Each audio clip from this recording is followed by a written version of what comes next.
All right, everybody. This is the man called Dave, and we are live on the Working Fans podcast. And today we got a special guest, a guy who has been on the independent circuit for a little while right now. And he's part of one of the hot tag teams out there in wrestling, Waves and Curls. Ladies and gentlemen, Traevon Jordan, welcome to the show, man. Thank you so much for having me, Dave. As my man called David said, I am Traevon Jordan, one half of Waves and Curls, the Superfly guy, former Northeast Wrestling Heavyweight Champion, former Northeast Wrestling Tag Team Champion. Gave up a whole lot of things this year, but in 2023, we're going to reclaim it all and come back even better than before. Thank you so much for having me on the show today, man. Yeah, I love the upbeat, positive attitude. I mean, I think that's what anybody needs to succeed and just be healthy in life. And I wanted to start there. You know, so many, I think, podcast interviews, we started off like your fandom, but let's go even a step further than that, if you don't mind. I'm curious, what was it like growing up, Traevon Jordan? Like, where did you grow up? Like, what was life like? Were you involved in sports? Like, what was it like? For sure. So I grew up in a place called Bridgeport, Connecticut. It's my hometown, and I love where I grew up. I had started out, I didn't play any sports growing up or anything like that. My sister was actually the all-star athlete. She's the 6'5" to my 6'4", which is really funny. But she was the basketball star, and I had always kind of just wanted to work ever since I was young, which is a funny thing. So I got my start like in the working world doing like community garden work and working with local communities and organizations. That was my bread and butter. I loved just going out and helping communities and spreading word and positivity. I helped in Bridgeport open one of the first community gardens inside of what's called a food desert. We didn't have any locally sourced produce or anything like that. So I helped start that up and everything. And then I fell in love with wrestling at a super early age. Watching with my older cousins, my great grandmother, God rest her soul, love you, great Nana. And it just took me by storm, and I fell in love with it, and it's a love that hasn't died since. So that's pretty much the tale of the tape on Traevon Jordan growing up. Wow, that's awesome, man. You just gave it all. So the family and friends, where it led to with wrestling. Yep. And now, well, who were some of the people you were into? The guy when you started following pro wrestling, who were some of those people like, you know, you were like, okay, that's the ones. For me, it was two people who really just like stood out when I was younger. It was Jeff Hardy. You know, the guy's jumping off of everything. How could you not love that guy? He's most extreme daredevil in all of wrestling. So I loved watching him do whatever he had to do. And John Cena, I mean, he was to my generation what is a Hulk Hogan, a Stone Cold Steve Austin, Rock. You know, he's the guy of my generation. And I was C Nation, hustle, loyalty, respect through and through. Had the armbands, the hat, the everything. Like that was my guy. He can do no wrong. And I'm pretty sure my mom had a crush on him too for all the times she had saw him on the TV screen. So those two like defined my generation. Like Hardy had this magnetic energy that you just couldn't deny. That so many people in my age group just love. And Cena, he's the All-American Boy Scout. He's like the DC Superman of professional wrestling. Like it's hard for children to hate him because he's so good and so pure. Yeah. No, that's true. That's so funny. I wondered too. I'm thinking because this little sidebar here, like I'm from Connecticut as well. And so I'm wondering, like, did you go to some of the Monday Night Raws in Bridgeport? And yeah, I did. I might have been at some of them, like, because we went to a couple Raws back in that era too, like Jeff Hardy, John Cena, SmackDown, Raw, sometimes Mohegan Sun. Yeah. I went to all of them, so we probably crossed paths before and never even knew it. You know, absolutely. That's so funny, man. How life works. Seriously, man. I loved going down to the what is it now? The Total Mortgage Arena or something like that. Yeah. That was the place for me. Like that was my mecca. I loved going to shows there, and I can't wait to perform there one day. Like that's one of my biggest goals in wrestling is to just have a match in that arena. Yeah, absolutely. Now you're gonna break into wrestling at some point on this journey here. You end up breaking in. Was there a moment where you're like, okay, I'm gonna do this? And then once you did it, obviously, like, where did you go and how did you get going? Yeah, so that moment for me came out of college. I went to Johnson and Wales University, graduated in 2018. and was a little bit aimless after graduation. Like I imagine most graduates are. Any graduates listen to this, it's gonna be okay. You're gonna find your way eventually. But I was really stuck, and I didn't know what I wanted to do. I was in like a long-term relationship at the time, and then that relationship ended, and I was like, oh, college is over. Relationship is over. Got a little bit of a broken heart. And as we got to do, we got to find something to be productive outside of that. And I gravitated towards the one thing that was always constant for me through everything, which was professional wrestling. That was always the dream. That was always the goal. But I did what every kid kind of, thinks they have to do. You have to go to college. You have to try to land a high paying job and all these societal pressures that we have cast upon us. I was like, you know what? I'll never know if I don't try. So I looked up schools in the place where I was living at the time, Rhode Island, and I found the XWA Wrestling Kingdom, which is where Matt Taven, Mike Bennett, Vinny Marcellia, TKO Ryan were all training at the time. And I was like, you know what? Let me just go and let me just see what it's like. And I remember early on in training, I had always, well, even going back before that, I had always do like the Mr. Perfect. Everyone does the Mr. Yeah. Perfect gum spit, spit it Hmm. out, smack it. Everyone loves doing that as a wrestling fan. And I had always done it, but no one had ever like called it out and knew what it was from.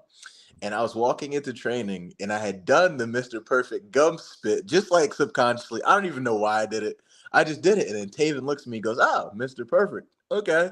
And I was like, he gets the reference. He gets the thing. And I felt from that moment like I had found the place that I belonged in. Hmm. And I still feel like that to this day. I love those early training days, training under Taven, training under Vinny.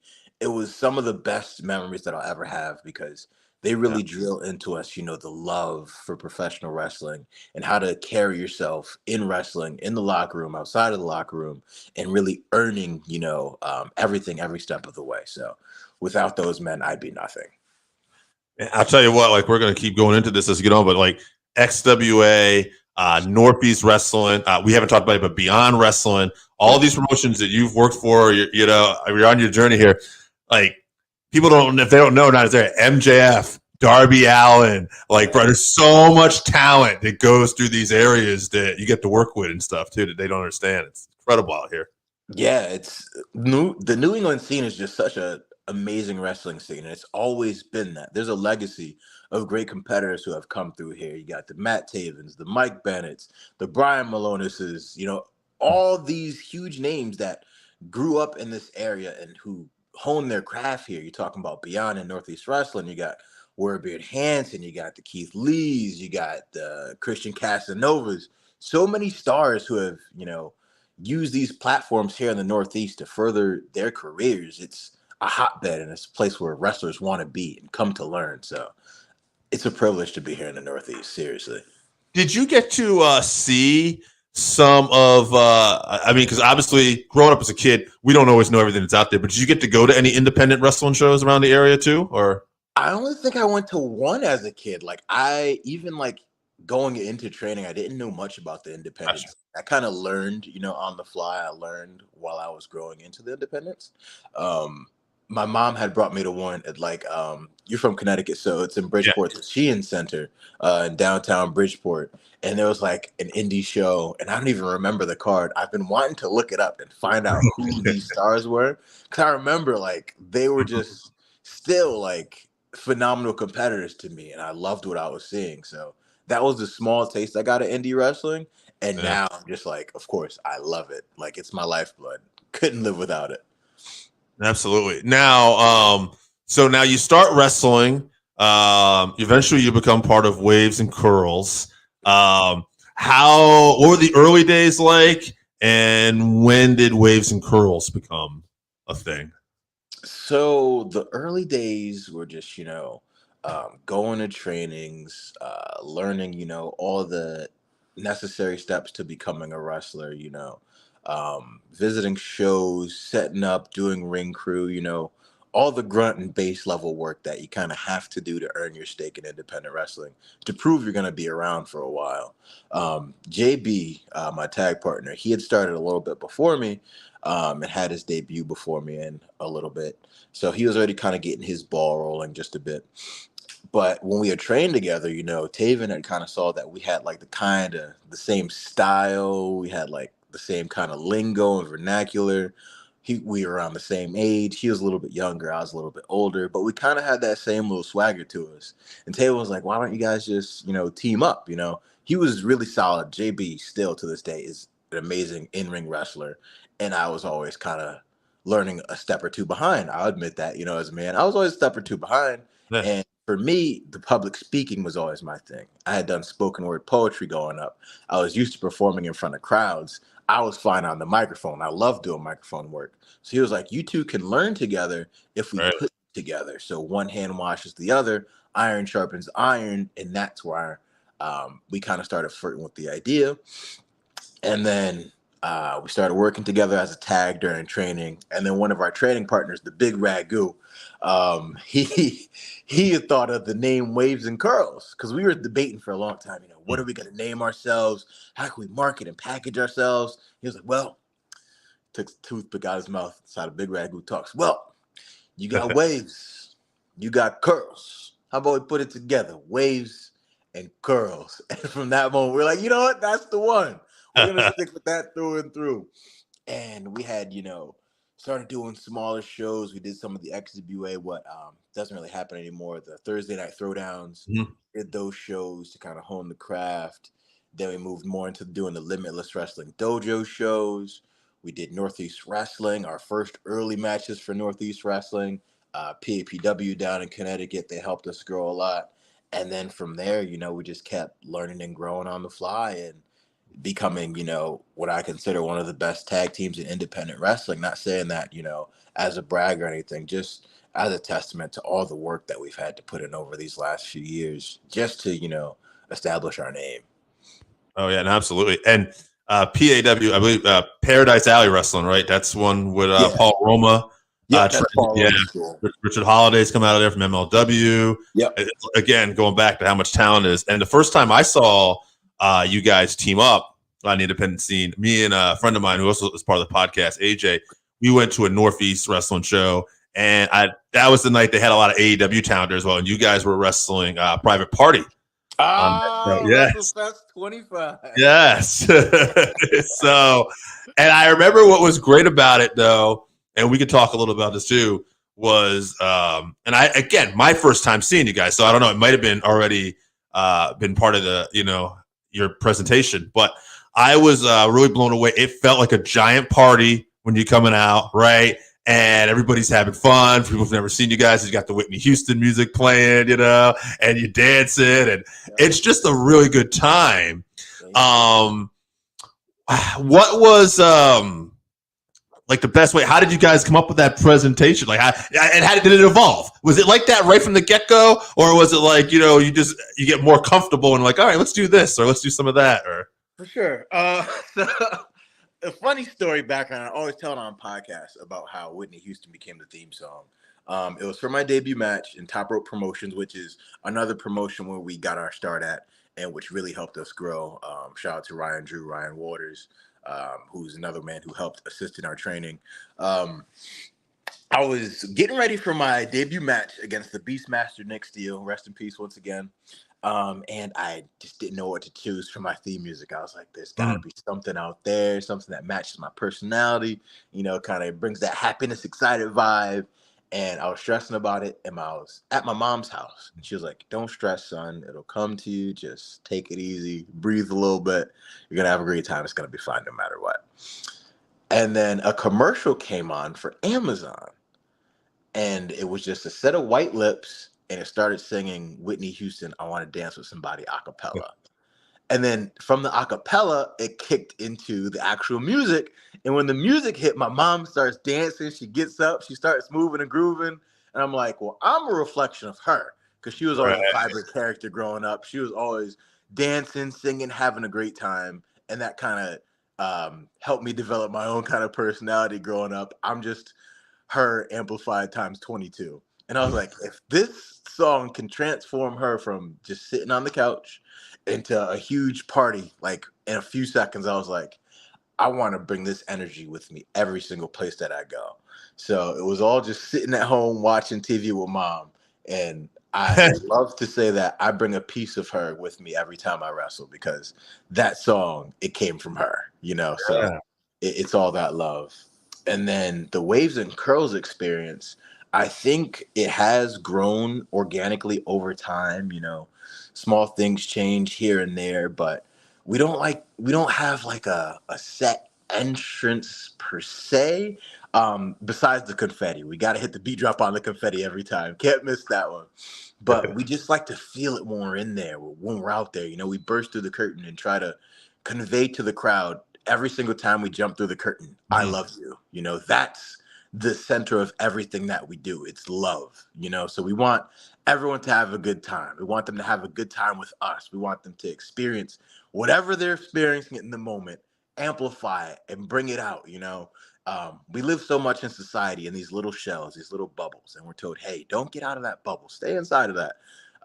We as Waves and Curls like to say, hey, take the coat off, pop the bubble for a second. Let's just have fun, and whatever happens, just happens. Right. And it's such a beautiful thing that people are able to take that and gravitate with it, and have a little party of their own whenever we're out. So it's all about having fun for us. Yeah, that's awesome, man. And that really comes across like when you guys are doing this. Thank you, thank you. I'm excited that you saw the private party match though. That was still to this day, one of our early on. That was our biggest test at that point, and Mhm. still one of our most fun matches, one of our favorite matches. Yeah, that was a really good show too. For people who don't know too, like Cody Yeah. Rhodes came out because he was injured, was supposed to be a part of it, but he still came out and like talked to the crowd. And Yep. there was just a ton of like AEW talent. And this is AEW. I mean, I think that was one of the first shows. Was that coming out of the pandemic or before the pandemic? Then I'm trying to remember.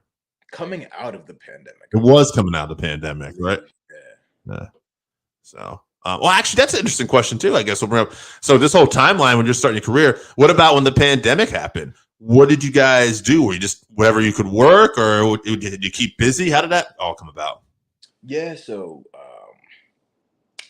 the pandemic kind of shut everything down for independent wrestling and shut down the world, of course. But Right. um, what really anchored and helped a lot of performers grow is Up and Limitless Wrestling. Mhm. They had a series called Pandemic at the Dojo, which eventually turned into the Road series. And that helped a lot of wrestlers just continue to wrestle and get their reps in. So, shout out to Randy Carver Jr., who did an amazing and phenomenal job doing this for all the wrestlers when he didn't have to. And he put out so much content for people at home to enjoy. That was really like one of the main things where people could just go and wrestle during a time where it was uncertain if we'd ever be able to wrestle in front of fans again. He really established and made that platform for us to utilize. So I think that's really the number one thing that helped us along during the pandemic. We got to face talents like MSP, like the Sea Stars. I had a singles run. Jalen had unfortunately broke his arm during the season 2 of the Road series. So I got to do more singles matches. I faced TJ Crawford. I went on a little bit of a undefeated streak over there, which was really cool. Yeah, that was one of the biggest things was that. And of course, NEW, we had our own studio wars down here as well too, which helped to further us and help us develop in the ring as well. It's awesome that you guys were able to still work, still get reps, still improve. Yep. And yeah, you come out of the pandemic, you're working, like I said, we saw you with Private Party, Northeast Wrestling. Now, here's another funny little story. I wasn't even going to talk about, but I think it kind of ties in. So we were talking Beyond Wrestling, and you guys had a show coming up there. They do, oh God, I'm blanking out, but it's every week they do it, and they had sponsors for this particular show and stuff like that. Oh, the Discovery Gauntlet. Yes, right. Yeah. So anyway, we were looking to sponsor some people on the podcast. I got injured the night before at AEW at the Dark tapings. Yeah. Oh, are you talking about the T4 Summit? Is this a recent thing? This was recently, yeah. Okay, so I think this is the T4 Summit then we're talking about for the Right. Well, when you came down with the injury? It was literally like when the next day. Wrestle Open.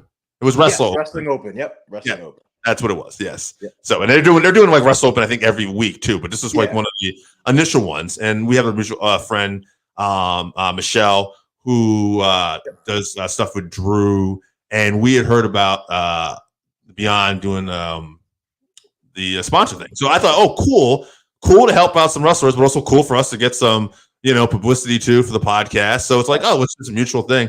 And I remembered you guys again from Northeast Wrestling. I was like, oh. And then Drew had messaged us literally the day later about an injury and stuff happened. What I'm asking you to sort of is because, like, I'm hearing this on the other end. I'm kind of curious. Great moment. You get to be part of AEW. You're on the dark tapings. And then, unfortunately, this injury happens. Like, what happened? What all did this come about? I'm just curious. Like, how did the injury take place? Did you know it right away? How did it go down? Yeah, so I'd just landed on my foot coming down with all my weight. One of those freak accidents. You do something a million times, and then one time out of a million, something goes wrong. So all my weight landed on my right foot. I crushed my midfoot. It's something called a Liz Frank injury, which is a pretty serious injury, but we're already here. I already made the omelet, so I got to eat it up. It was really disheartening at the time, just because we had so much momentum. Again, JB, he broke his arm a year and a half ago, and ever since then we hit the ground running. We had the match with Private Party. We did so many classic matches with Northeast Wrestling. We had made our way on Limitless Wrestling. We had done AEW work, more AEW work. We did our Beyond Wrestling Tag Gauntlet. We started establishing a name for us more throughout the Northeast and more across a lot of different areas in North America. And boom, here comes an injury. It's like the rug gets swept out from under you when you're building all this momentum in the world. And it hurt. And it still kind of hurts a little bit, but you got to pick up the pieces, and you got to put everything back together. Will it fit back together perfectly? No. But you can build an even a better masterpiece from those broken pieces. You can build up and create anew. So now it's not about becoming the Traevon Jordan who I was before. It's about discovering who this new Traevon Jordan is and how I can use that to push forward and, make all these dreams come true and to continue to help and inspire everyone who I come across. Absolutely. And it's a unique business, right? Because a really bad injury, say in a pro football or MMA, that could be the end. But with pro wrestling, yes, there's athleticism, but there's other ways of doing things too. Look at Stone Cold Steve Austin, right? Right. He broke his neck. That's when his career turned around. He started stunning people. Right. Exactly. Right. Exactly. And I've been studying those guys. Like, I have a book right to my right, actually, is Drew McIntyre's Chosen Destiny. Yes. He's someone who had everything lined up for him. He was called the Chosen One, and then the ball was dropped and he had to come back and reinvent himself. You have Stone Cold, who broke his neck, as soon as he was getting this huge push, and he came back even stronger. Triple H in 2002, another person who I study, he came back and conquered the world. And Evan Bourne, actually, Matt Sydal, he had the same exact injury that I have right now. And he came back and went on to work for Impact Wrestling, work for AEW, and still doing all these phenomenal things. So if these men could do it, I can do it too. Absolutely. Yeah, absolutely. No doubt about it. And I know in another interesting turn of events too, Northeast Championship Wrestling, because you get vacated, Matt Taven, your trainer, ends up winning that championship. Yeah. Is that kind of a cool moment though? Like, if anyone's going to win it, it's like ends up being the guy who trains you, right? Yeah, it is a really cool moment. It kind of brings everything full circle in his story too. And mine kind of shadows his just a little bit, because his last Northeast Wrestling Championship reign ended with an injury. He wasn't able to defend the championship. And now 7 years later, here's his comeback story, and he wins the championship after my injury, So I'm glad he got to have that moment to reclaim the title.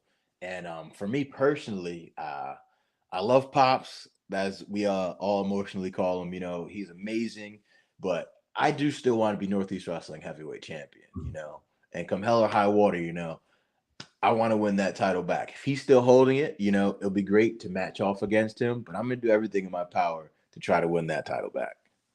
Absolutely, man. Now, are there any other aspects of pro wrestling you're interested in too? Because I feel like this is something you may want to do for the rest of your life. So, like, do you see yourself possibly branching off into, behind the scenes, commenting, anything else? Anything you're looking at?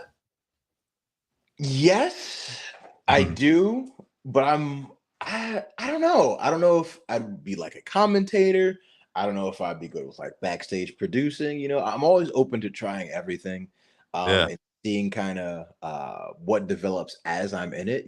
That's always my goal. But first and foremost is always try to get that major contract, and then we'll see what happens from there.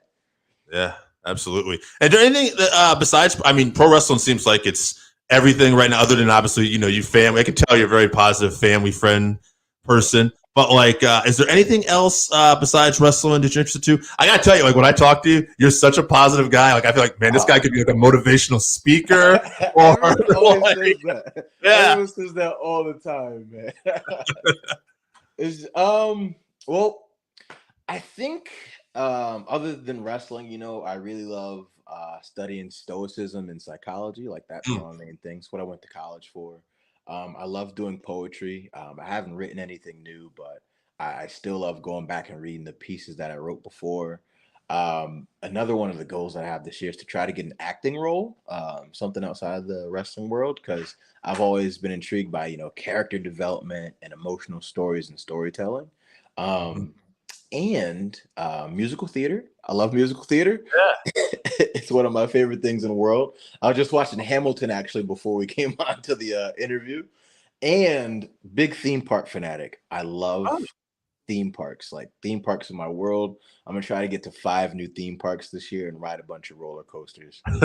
Once this injury is all said and done with, like Universal Studios in Orlando is my second home. I love that place.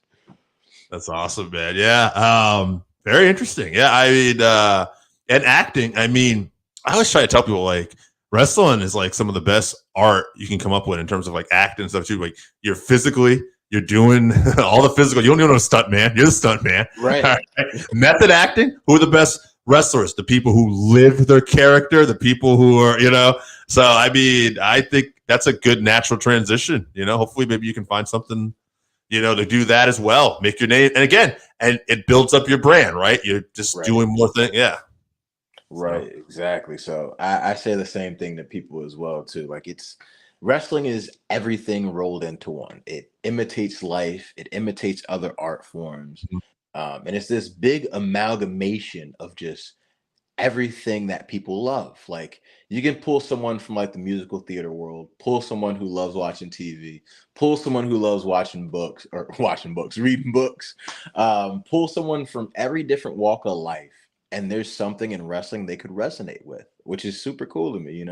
It's like just a big gumbo, if I could put it into a Yeah. food term. Yeah. So yeah, for sure. It's crazy. Like if anyone who's like watched wrestling for a long time or studies it, like it's a crazy like how much stuff borrows from pro wrestling Yeah, and like other sports. Dennis Rodman was ahead of the curve a long time ago. He was borrowed. absolutely. Yeah, even like your elections and stuff like that, like like candidates, whether we like them or not. I'm like, oh, that's pro wrestling. You're a heel, Yep. but you're going to a certain market, and I see what you're doing here because I've seen Yep. this before. Yep. You can And see wrestling in everything. everything, it's crazy. Everything, dude. Seriously. I always think that there's like that shirt is like pro wrestling. You say pro wrestling isn't real. Well, I say life isn't real. Pro wrestling's just honest about it. I've Like, never seen that, but that's true. That is yeah. true. Well, I know we already said. I mean, what are your goals in the business? That was one of my questions. Is you want to make it to a main stage at some point? You want the big contract? I'm sure, whether it's AEW, WWE, you want to be on national TV. So I guess my next question would just be in the immediate future, at least. What's the timetable look like for possible return, or where are we at? And what's the future of 2023 right now? Yeah, so I was told that this injury could take up to 6 months to heal. Yeah. I'm currently 6 weeks post injury as of tomorrow, which is great. I go into the doctor on Tuesday actually to get see if I get the go ahead to start walking again. So hopefully that all goes great, and then I get to clear off on physical therapy. It's looking like maybe around like May, June-ish, so fingers crossed, get back maybe a little bit sooner. But the key to injury is always, of course, don't rush anything, take your Yeah, time, and let it all come to you naturally as it is. But a lot of big goals in 2023. Definitely looking back to competing in 2023. And yeah, I got a lot of goals I got to check off this year. Whole heck of a lot. absolutely. And I'd imagine too, just getting the go ahead to start walking again is probably going to be a big boost for you because you seem like a guy you want to get out there, just move in, right? Like he says, I patience, do. but yeah, I just do. It's hard to just sit around all day. But I get. got, my handy dandy pirate leg crutch. It's called the I Walk 3. uh, It helps me. So I don't have crutches under my armpit that my knee just rests on it and I can kind of walk with it. uh, So I've been using that to go to the gym, cook on my own and stuff like that. So I got a little bit of independence, but it's gonna feel really good to be able to put my foot back on the ground, because yeah. I what's called non-weight bearing right now, so I can't put any weight on it whatsoever. Mm. So I just have to have it elevated all the time. If I'm in the shower, I have to like put one leg on top of the other. When I'm, doing anything, I have to make sure my foot doesn't hit the ground. So it's gonna be nice to just breathe and have a sigh of relief once I can finally let the foot touch down. Absolutely, absolutely. I mean, yeah, it's great though. It sounds like that you're still being as active as you can be. Like it sounds like you're still maybe going to the gym, doing arms, I guess, and whatever else you can do, right? Yeah, that's it. It's been all upper body and core, which is a godsend because I hate leg day. So I think I'm it's doing like everything I can. Road Warrior Hawk was famous for like it's an upper body business or something like It that. is, baby. It is. I wear long tights too, so no one's gonna see my legs. It's fine. It's Fine. great. Um, well, why don't we just end it with this, man? You've been great. Anything you want to promote, whether it's merchandise, your social media, hit it up. Yeah, you can follow me on Twitter and on Instagram at Trey Keep Dancing. You can find me on Facebook under Traevon Jordan. I'm not posting too much nowadays, trying to stay a little outside of the bubble, but I duck my head back in every now and again just to give people updates and stuff like that. You can find me on Pro Wrestling Tees, prowrestlingtees.com/the Traevon Jordan, Trayvon Jordan. And of course, as I always close every podcast, I'm glad that you were able to listen and have this experience with me. Thank you so much. I love you. I wish you the best of luck in all your endeavors, and I hope that everything turns out for the better of it. And even if it doesn't, the sun always shines after a rainstorm. You be good, all right?